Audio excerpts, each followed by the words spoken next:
Hello everyone, welcome back to my channel new blog ভিডিওতে তোমাদের স্বাগত। আজকে চলে এলাম আবার একটা নতুন ব্লগ ভিডিও নিয়ে। আজকে বিকেল বেরিয়ে গেছে উত্তম সুচিত্রা একটা জায়গায়। অনেক দিন ধরে আমাদের মাথাটা খেয়ে ফেলছিল, তো আজকে শেষমেশ আমাদের সেই স্বপ্নটা সে আমার মা আজকে পূরণ করেই ফেললো। ব্যাপারটা হচ্ছে 2 মাস ধরে বলে যাচ্ছে একটা জিনিস কিনবে মা, কারণ সেটা মায়ের খুব দরকার নাকি। তো সেটাই আজকে আমার মা কিনতে বেরিয়ে গেছে, বাবাও ছিল ঘরে। বাবা বললো যে তাহলে চলো, তো চলো আজকে যেতে যেতে দেখাবো, আরও ভিডিওটা আগাও, দেখো জিনিসটা কি আসলে। দেখলে বুঝতে পারবে আসলে কি কেনা হলো আমাদের আজকে। চলে এসছে আজকে মা আমাদের দুর্গাপুরে ব্যানাচিটিতে। প্রচণ্ড ভিড়, বুঝতেই তো পারছো। বিকেলবেলায় 4টের সময় আমার মা এখান থেকে বেরিয়েছে বাড়ির থেকে।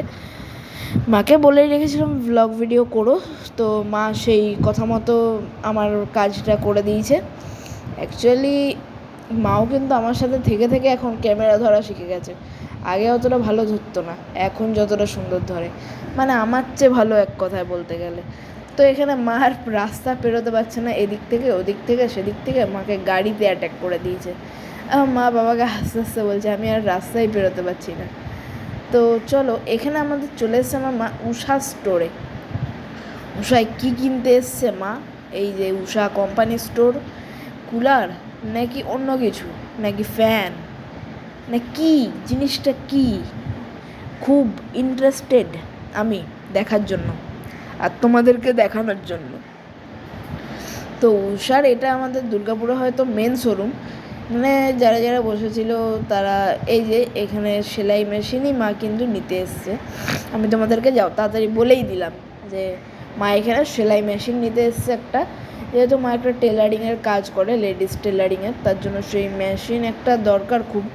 আমাদের 2টো মেশিন রয়েছে, সেই 2টো মেশিনের পরেও একটা মেশিন দরকার, কারণ কি মা যে পরিমাণ কাজ মায়ের এখন পড়ছে, সেই পরিমাণ স্পিডে যদি স্পিড মেশিন যদি না কেনে না মা, তাহলে কাজগুলো এগোতে পারবে না, বিশেষ করে দুর্গাপুজোর সময়ের জন্য। আর এখন কেনার মায়ের কোনো ইচ্ছে ছিল না, দুর্গাপুজোর আগে কেনারই ইচ্ছে ছিল, কিন্তু ওই মেশিনটা তো প্র্যাকটিস করতে হবে। তো এই সেই মেশিন, এই যে দেখেই নিলে মেশিনটা, সেইভাবে মা দেখায়নি এখনও। আস্তে আস্তে ঘরে যাবে, ফিটিংস করবে, তখন তোমাদেরকে আমি ফুল ভিডিওটা আজকে এখানে বলবো। তো এই মেশিনটা অ্যাকচুয়াল মায়ের কেনা কারণ হচ্ছে এই মেশিনটা খুব হাই স্পিডের মেশিন, মানে একটু তাড়াতাড়ি হয়, আর একটুখানি এর ফ্যাসিলিটি একটু বেশি, আবার কমও আছে। এক একটা জিনিস নেই, আবার এক একটা জিনিস আছে। আর এই মেশিনটা কী বলতো, অন্যান্য মেশিনের থেকে না অনেকটাই কেমন যেন একটা, মানে একটু চেঞ্জেস, একটু ইন্টারেস্ট আছে মেশিনটাতে, সরি। তো এখানে মা এই কাকুটার সাথে কথা বলছিল যে মেশিনটা কী কী রয়েছে না রয়েছে, সেগুলোই মা দেখছিল, সব কিছু বুঝে নিচ্ছিল। আর আমাদের একজন মেশিন মানে খারাপ হয়ে গেলে একটুখানি দেখতে যারা যে আসে, ওই কাকুটার পরামর্শ নিয়ে এই মেশিনটা আমাদের কেনা হয়েছে। মা ওনাকেই বলেছিল যে কোন মেশিন নিলে ভালো হয়। এটা হচ্ছে উষার ম্যানেজার, যিনি মেন হেড অফিসার, যে সেই হয়তো ইনি মানে জাস্ট দেখাচ্ছে হয়তো কী কী আছে না আছে, সেগুলোই অ্যাকচুয়াল বিষয়। আর মেশিনটা যদি কেউ নিতে পারো, খুব ভালো মেশিন।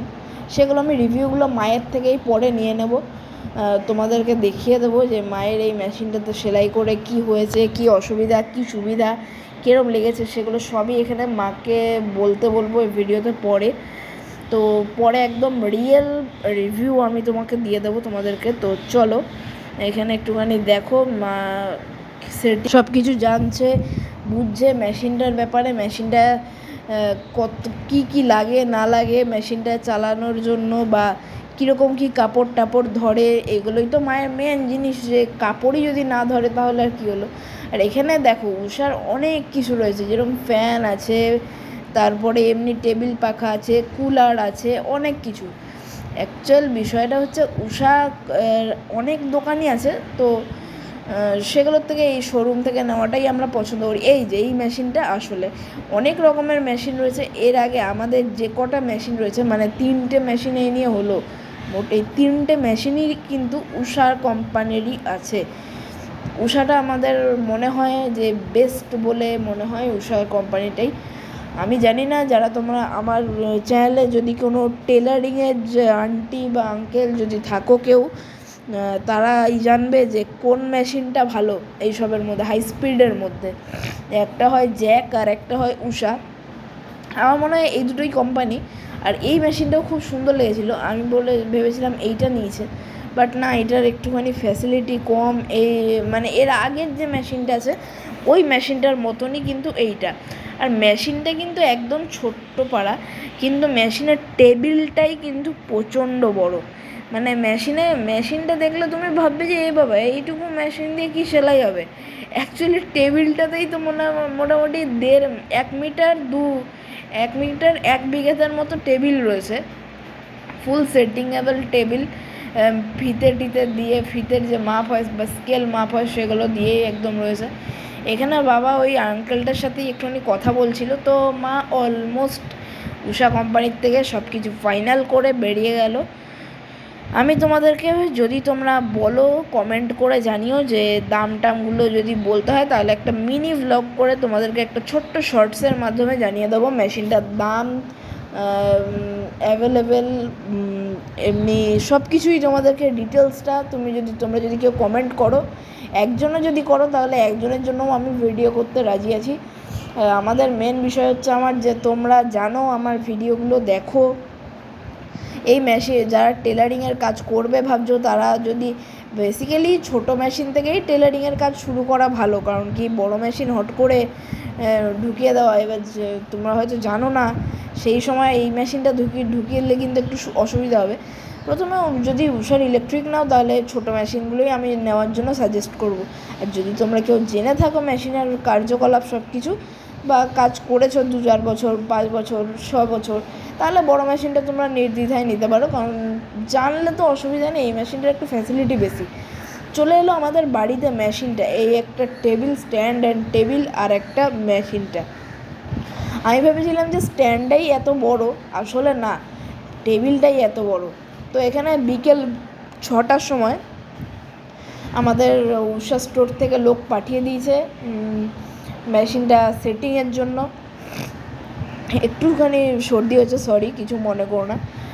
মেশিনের জন্য যাতে সেট করে করে দেওয়ার জন্য লোক পাঠিয়ে দিয়েছে অলরেডি 6টার সময়। ওনারা আরও আগে আসতো, একটুখানি দেরি হয়েছে কারণ এক জায়গায় ফেসে গেছিলো বলে কাজে। এই দেখো এতটা বড় টেবিল, আর এই টেবিলের এই খোপটুকুতে বসবে মেশিন, মানে এত বড় টেবিল দিয়ে কী লাভ ভাই, আমি তো এটাই বুঝতে পারছিলাম না। ভাবো তো, এত বড় টেবিল, আর মেশিনের যে মানে টেবিলটার ওয়েট বিরাট। এমন কিছু না যে টেবিলটার ওয়েটও হালকা, আর মধ্যে ফিরফিরে পুরো প্লাইয়ের মনে হয়, এটা প্লাইয়ের পুরোটা। তারা বললো যে, আমি বললাম যে ধরবো কি, বললাম না না ছেড়ে দাও, আমিই পারবো।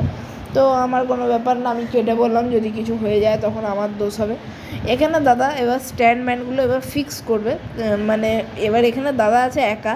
আর এই যে মেশিনটা, ফুল বডি মেশিনের, এখানে দাদা বুঝতে পারছে না যে কোথায় কি করব না করব, কোথায় স্ক্রু কোথায় নাট। এই যে স্ক্রু নাটের বাক্স পেয়ে গেছে অলমোস্ট। এটা হচ্ছে আমাদের ড্রয়ারটা মেশিনের, সব কিছুই এর ভেতরেই রয়েছে, স্ক্রু নাট। আরেকটা আঙ্কেল আছে, উনি একটুখানি ওইদিকে কোথায় গেল, বললো যে তুমি কাজটা করা শুরু করো, আমি আসছি। তো ওনার কাজটা করা শুরু করে দিল। এগুলো এক একটা সব লোহার পার্টস, আর প্রচণ্ড ভারী ভারী। এই দেখো সব, মানে কি ফ্লেক্সিবল যেটাকে বলে না, ওই জিনিসটা এইটা। অনেক কিছুই দিয়েছে মেশিনটাতে। আর এই জিনিসটা এইটুকুনি, মানে আমি ভেবেছি অন্যরকম কিছু হবে, তো আসলে না, টেবিলটাতেই মেন জায়গাটা খেয়েছে। আর মেশিনটাতেও অতটা খায়নি, আর স্ট্যান্ডগুলোতেও অতটা জায়গা খায়নি। একদম রানিং দোকান, বুঝতেই পারছো। মানে মা দোকান ওই সময়তেই তো মা খোলে, সন্ধ্যাবেলাতেই, সেই সময়তেই ওনারা এসে সেটিং মেটিং করা শুরু করেছে। এখন আমি ভিডিও অন করেছি, আর এই দাদারা একটুখানি ভয় পেয়ে গেছিলো, এটার আমি কেটেও দিলাম ক্লিপটা। তো এই যে মেশিনগুলো, এইখানে মেন স্ট্যান্ড, আর এই যে সেটিং করা শুরু করে দিয়েছে, ফিটিংস হচ্ছে, কিছুই এখনও ফাইনাল টাইট হবে না, পরে সব কিছু ওই আঙ্কেলটা এসে দেখে টেকে করবে। এই দাদাটা হয়তো নতুন, তার জন্য অতটা বুঝতে পারছে ওরা ঠিকঠাক করে তাড়াতাড়ি করতে পারছেও না, তো তবুও তাড়াতাড়ি যথেষ্ট স্পিডে করেছে কাজ। এখানে মা এখনও এসে পৌঁছায়নি, আমি বাবা আর ওই আঙ্কেলটাই শুধু আছি। মা একটু বাদে আসবে, মা বাবার ওই ডিউটির খাবার টাবার করে পরে একবারে ঢুকবে, যাতে আর ওপরে না উঠতে হয় মাকে। তো এখানে দেখো সেটিং হচ্ছে, সেটিংও একটুখানি অসুবিধা, কারণ কি ওই সেটিংগুলো যে করবে মেশিনের, যাতে ওই ওপরের ওটা নিচে না নেমে যায় সেগুলোও দেখতে হবে, সব কিছু যাতে টাইটটা ভালোভাবে করতে হবে, সেই জন্য কিছুই করতে পারছিল না। তো অলমোস্ট আঙ্কেলটাও এসে গেছে। এই আঙ্কেলটা এখানে এবার মানে এটা রাখতে গিয়ে মনে হয় পড়ে গেছিলো, মানে কাছেই পড়ে গেছিলো, সেটার ভিডিও তো আমি তুললাম না। এই আঙ্কেলটায় আরেকটা স্ট্যান্ড ধরলো, ওই স্ট্যান্ডটা অলমোস্ট রেডি, আর এই স্ট্যান্ডটা স্টার্ট করলো কাজ। সরি, দুটো স্ট্যান্ডেরই কাজ হয়ে গেছে, দুটো স্ট্যান্ডের কাজ হয়ে গেছে। একটা স্ট্যান্ডের এবার এই বিটগুলো লাগাচ্ছে, যে উষা কোম্পানির লোগোটা, ওই লোগোটা নিচে লাগাচ্ছে। আমি তোমাদেরকে লাস্টে একটা ফটো, একদম ভিডিও শেষে একটা ফটো তোমাদেরকে দিয়ে দেবো। ভিডিওটা কিন্তু একটু লং হচ্ছে, তোমরা কিন্তু প্লিজ দেখো ভিডিওটা, কেউ কিন্তু স্কিপ করো না, অনেক কিছু ইনফরমেশান এই ভিডিওটাতে কিন্তু তোমরা পাবে লাস্টের দিকে। তো একবারে যে লাস্টে রিভিউ পাবে বলে একদম লাস্টে চলে গেলাম তা না, না পুরোটাই সবটাই দেখো, তাতে তোমাদেরই লাভ হবে। তো চলো দেখতে থাকো কি হচ্ছে না হচ্ছে একদম লাস্ট অবধি। এখানে এবারে ফিনিশিং টাইট যেটাকে বলে, ফাইনাল টাইট এইটা দেওয়া হচ্ছে, একদম লেটেস্ট যেটাকে বলে একদম ওপরের টাইটটা দেওয়া হচ্ছে। কিন্তু এই লেখাটা হয়ে গেছে উল্টো হয়ে গেছে, কি করবে? বললো যে ঠিক আছে পরে খুলে ওটাকে করে দেবো। তো এখানে এবারে এই মেশিনের যে স্ট্যান্ডগুলো আছে না, ওই স্ট্যান্ডগুলোকে বসানো হচ্ছে। প্রথমে স্ক্রু ড্রাইভার দিয়ে কী দিয়ে ফুটো করে, পাঞ্চগুলো দিয়ে ফুটো করালো, ফুটো হয়ে গিয়ে স্ক্রু ড্রাইভার যে স্ক্রুটা আছে না, সেই স্ক্রুটা বসিয়ে একদম বড় করে ফুটোগুলো করিয়ে নিল, যাতে ওদের আর অসুবিধা না হয়। এরপরেই স্ট্যান্ডটা বসিয়ে হয়ে যাবে বসাল। তো আজকে এইটুকুই। তো নেক্সট পার্টের জন্য অপেক্ষা করো, পার্ট 2 খুব তাড়াতাড়ি আসছে।